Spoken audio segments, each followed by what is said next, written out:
What difficulties have you faced around here because of your injury? I have had friends and students who have had to deal with being in wheelchairs and on crutches before this. I've been here as an adjunct for 17 years, 15 years, 13 years, something like that. So I know that there are issues for those who have any sort of temporary or permanent disability, but I wasn't fully aware of the extent of it until I happened to be on crutches when I started the new term. I have both of my classes in Old Main. So before I had the surgery, I took a walk around the building to figure out where the elevators were. I knew that we had 2 elevators in the building, but I also knew that the elevator on the Preston end goes to the basement, but doesn't necessarily match with the main floors. It matches with the Preston floors. And the elevator on the main end of the lobby matches with the floors on Old Main, but not necessarily with Preston. So my office is in Preston, and my classes are in Old Main. I determined that there were clearly marked handicap spaces in the back of Preston, but then that if you come through on the ramp on the Preston side, that puts you on the main, Old Main floors, not necessarily the Preston floors. So no matter where you are, you're going to have to, I can't get easily from that door to the elevator. I don't know if this is making any sense at all. The elevator that is closest to that door is calibrated with Preston. So in order to not have to do any stairs, and I was in great pain when I started the term, and I could only walk a little ways before I had to take a break, I decided to enter Old Main from that end of the building, because that's closest to the elevator that goes to my classroom. There is one handicap parking space in lot 3, which is the one closest to the front of Old Main. And I used that for about a month. Probably about 3 weeks ago, I got a parking ticket for parking there. And I'm still not sure if I got the parking ticket because I have a faculty parking sticker and that lot is marked for visitors, or if it's because there isn't really a handicap parking space there. It's painted. There's one of those wheelchair insignias painted on the parking space, but there's no blue sign there. And I recently had that taken care of, so that's all good. If you use the lot 3 to get into the building, there's no ramp. So it's the one that's closest to the elevator, but you have to take at least 4 or 5 steps to get to that elevator. There's no ramp on that side of the building at all. So what have I found? You cannot get from point A to point B without having to take some steps somewhere.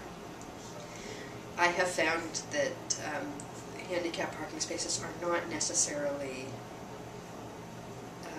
they're here, but they're not necessarily appropriate for those who have disability. I was just on crutches and had difficulty walking. We don't have van accessible parking spaces behind Preston.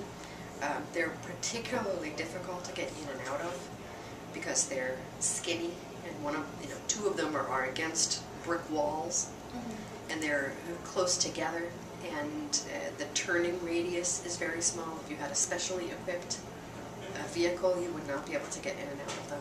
It's a very heavily traveled area as well, and so you have to be very aware getting in and out of those spaces that you don't hit the students who are going from class to class. Yeah. And it's been a real challenge.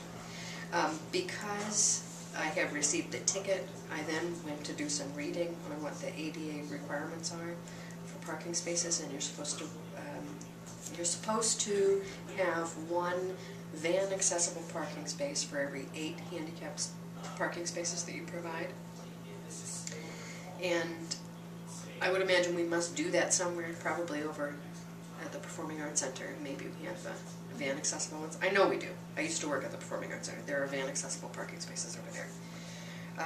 But that's not at all helpful to those of us on this side of the campus. There's one handicap parking space in front of the library. If you come through the main driveway, there's a handicap parking space near where you would enter to get into the 24-hour lounge. But through the entire snowy season, there have been huge piles of snow between that parking space and the building. So if that's supposed to be a van accessible parking space, it's not kept that way.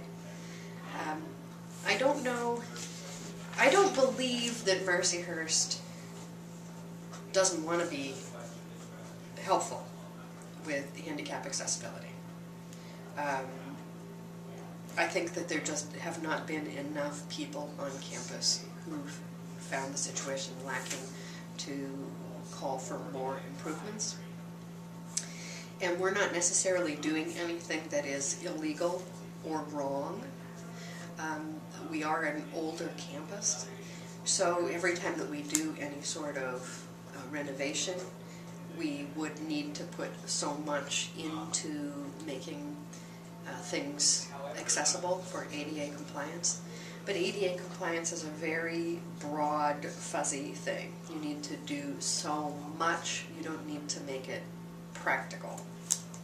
Every time that you say that you're going to you're going to add 10% of your project to making things ADA compliant, if you put in a ramp, maybe you've spent 10% of your project to do that.